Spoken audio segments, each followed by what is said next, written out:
Middle class மென்னுக்கு இருக்கிற biggest financial decision own house வாங்கலாமா இல்லை வேண்டாமா? இன்னைக்கு வீடியோவில் நம்ம ரெண்டுத்தோட ப்ரோஸ் அண்ட் கான்ஸை பற்றி பார்ப்போம்.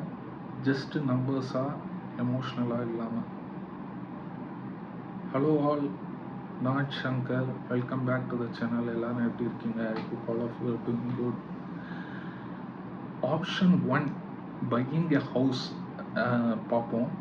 இன்னைக்கு சென்னையில் 50 லட்சத்துக்கு வீடு கிடைக்கிறதே கஷ்டம். நம்ம இமேஜினரியாக 50 lakhsக்கு நம்ம ஒரு வீடு வாங்குகிறோம் சென்னை அவுட்டரில், இல்லை செகண்ட் ஹேண்டாக வாங்குகிறோம் அப்படின்னு நம்ம கன்சிடர் பண்ணிக்கலாம். 50 லட்சத்துக்கு ஒரு வீடு வாங்கினீங்க அப்படின்னா 10 லட்சம் உங்களுக்கு டவுன் கேஷ் நீங்கள் ஃபஸ்ட்டு பே பண்ணணும். மீதி 40 லட்சத்துக்கு நீங்கள் டென்யூர் 20 வருஷம் ஹோம் லோன் போட்டிங்க அப்படின்னா ஒரு 8.5% rate of interest per annum போட்டிங்க அப்படின்னா மாதம் உங்களுக்கு 33,000 இஎம்ஐ வரும். இதோட ரெண்டல் ஈல்டு பார்த்தீங்கன்னா 2 to 3% அவ்வளோதான் இருக்கும். இப்போ இதோட ஹிடன் காஸ்ட் என்னன்னு பார்ப்போம். ரெஜிஸ்ட்ரேஷன் சார்ஜ் மட்டுமே உங்களுக்கு 4 லட்சம் ஆகும்.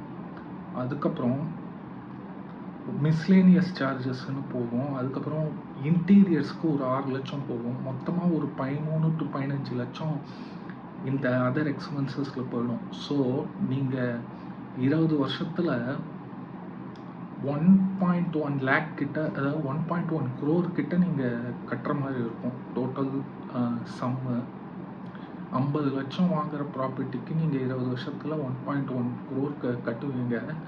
ஸோ அட்லீஸ்ட் நீங்கள் போட்ட பணம் அப்படியே வரணும்னா 20 இயர்ஸில் அதே 1.1 crore அது போனால் தான் உங்களுக்கு பிரேக் அவுட் ஆகும். இப்போ ஆப்ஷன் 2 ரெண்டலில் இருக்கிறத பற்றி பார்க்கலாம். நீங்கள் ரெண்டலில் அதே வீட்டில் இருந்தீங்க அப்படின்னா 18,000 தான் ஆகும். இப்போ இதோட டிஃப்ரென்ஸ் ரெண்டுத்துமே பார்த்தீங்கன்னா 15,000 இருக்கும். 15,000 நீங்கள் ஒரு மியூச்சுவல் ஃபண்டில் ஒரு ரஃபாக 12.5% rate of interest per annum போட்டோம் அப்படின்னா உங்களுக்கு 20 வருஷத்தில் 2 to 3 crore செலவு ஆகும். இப்போ 18,000 12 வருஷத்துக்கு 20 வருஷத்துக்கு 12 மாதம் இன்டூ மல்டிப்ளை பண்ணோம்னா 43 லட்சம் கிட்ட ஆகுது. இப்போ ஒரு பேசிக்கான மேத் கால்குலேஷனு, இஎம்ஐ அதில் 33,000 போகுது, இதில் 18,000 ரெண்டுக்கு போகுது. ரெண்டுத்தோட டிஃப்ரென்ஸ் 15,000. இந்த 15,000 நீங்கள் 20 வருஷத்தில் ஒரு மியூச்சுவல் ஃபண்டில் போட்டிங்க அப்படின்னா உங்களுக்கு க்ரோர்ஸ் கணக்கில் ப்ராஃபிட் வரும். இது பேசிக்காக எமோஷ்னல் வெர்சஸ் லாஜிக்கல் டிசிஷனுக்கான போராட்டம்.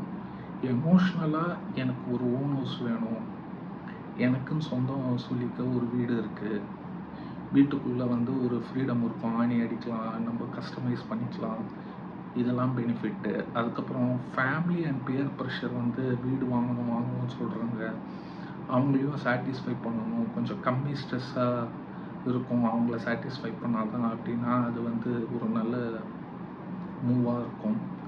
அப்புறம் ஸ்டெபிலிட்டி வேணும் அப்படின்னா ஒரு ஓன் ஹவுஸ் வாங்கினா உங்களுக்கு ஸ்டேபிளாக இருக்கும் அப்படிங்கிறது கன்வென்ஷனலாக சொல்கிறாங்க.